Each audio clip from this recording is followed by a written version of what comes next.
Hello and welcome. My name is Indy. I am going to be teaching you guys all about cupping. I love cupping. I do this often on patients and I find it's very effective. So join me today in teaching you all about cupping. So I want to talk to you guys about the history of cupping. Where did it begin? Where's the origins of it? So cupping dates all the way back to 5,000 years, so previous to even Christ coming to this planet. It's amazing because it's an ancient form of medicine, form of treatment, form of healing. And so it's wonderful because not only has it been taking place in ancient China, and you can find it in Europe, you can find it here, it's making a resurgence here in North America, and I love it because it's so effective at treating so many different conditions.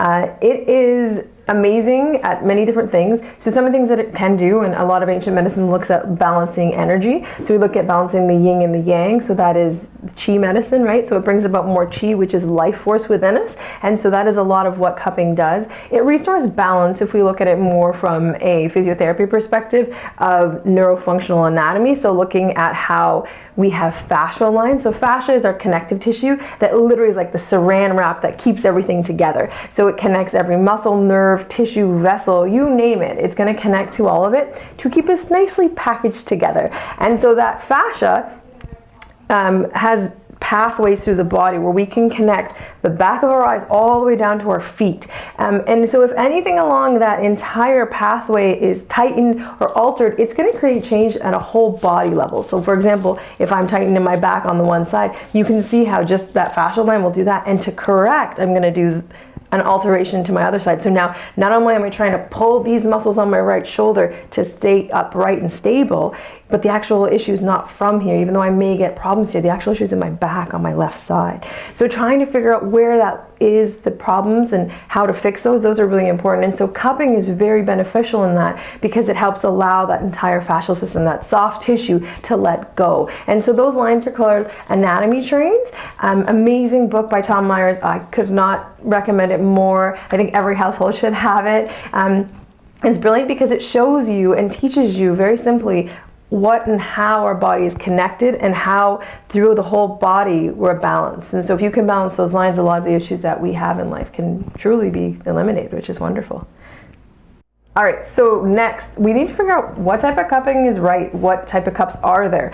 In clinic here, we use a lot of silicone cups, so you can see that these are wonderful, they're pliable, they're really wonderful because they are quite flexible and they're dishwasher safe, they're quick and easy to use, so you can get those. They come in a variety of sizes, as you can see here. We also have ones for hands, so like for smaller spaces, you can use something more specific like that, and even little baby ones, so depending on how little we want to work on the digit, right? So things like that are very helpful. There are other sets of cups. So one is a glass set of cups, so those are more traditional. You can see that above, so we'll link that into this video as well. Another type of more traditional type of cupping is actually fire cupping. So it's when they light a cotton ball, or they can use various modalities to light, or even a match, and they put it on your back and then they suction a cup right on top of that, and then that kills a flame and then it suctions right onto your body. Those are old forms of cupping, equally as effective as these new ones. So wonderful, and seeing what you have at home and what works for you and your family is really important. So who can cupping be used for? That's an excellent question. Cupping can be used on pretty much anyone. That's the beautiful thing about it. There's research to show that it can be used for kids, it can be used for seniors, it can be used for sick people, and actually is really, really, really effective with people that have pneumonia, any type of lung issues, acute bronchitis, back pains, any type of nerve issues. Again, it's working on any soft tissue. What is soft tissue? That's a good question you ask. Soft tissue is anything in the body that is not bone. So that includes nerve, it includes vessels, it includes muscle, it includes fascia, it includes lymph, it includes all of the systems in the body that are not bone. So this little simple device works on everything else. So huge, huge, huge changes. So it's pretty much indicated to anyone. If you are hesitant, please do make sure before you begin, talk to your physiotherapist, talk to your family doctor, to make sure that these are indicated and you actually truly know how to use them. Those things are very important before starting any type of modality. Get your safety check done. Equally as important, it is very important to know when not to use the cup. So who are they not indicated for? Because those are the things that we really want to pay attention to. If you have a sunburn, you are not using cups on the burn. Your skin is compromised. If you have Any type of rashes, you can actually spread the rashes. That is not helpful. If you are pregnant, please consult and get help and find out whether or not you can do it. Any type of viruses, same thing. Do not use these. If you're a hemophiliac, this is going to create blood pooling, or the capillaries are going to pop in that area, and so if you have hemophiliac, you can actually bleed from that. So definitely consulting a doctor is important in that.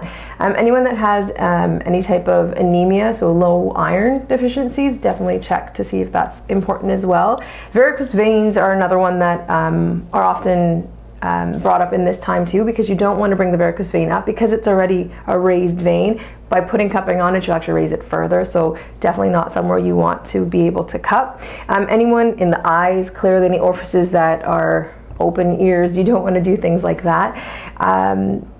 And over, which makes sense, any type of fracture or acute injury where you have a chronic inflammation, you don't want to, or sorry, acute inflammation, so someone that just got injured or something, that is not indicated for cupping. So like I said in the previous indications, always get clearance to do any type of modality.